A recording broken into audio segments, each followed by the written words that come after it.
Hello everybody. In this spreadsheet tutorial, we're going to go over how to create an easy, simple macro.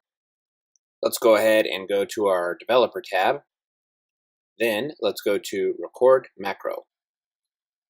Let's just keep the macro name as macro1. If you would like, you could set a shortcut key here.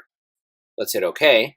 So let's just say that on a regular basis, you have to put in the date and a name at the top of a worksheet. And you want to shorten that task just a little bit, so let's use a macro to do it. Let's hit equals now.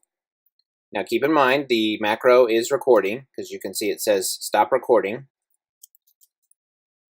Let's go ahead and copy that and paste the value. So let's go to paste special values.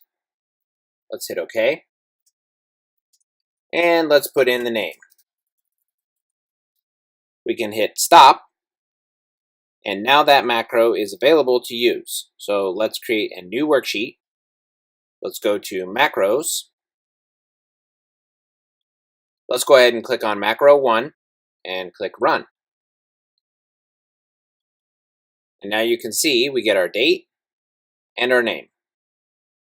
That's all we have for this tutorial. Join us again next time.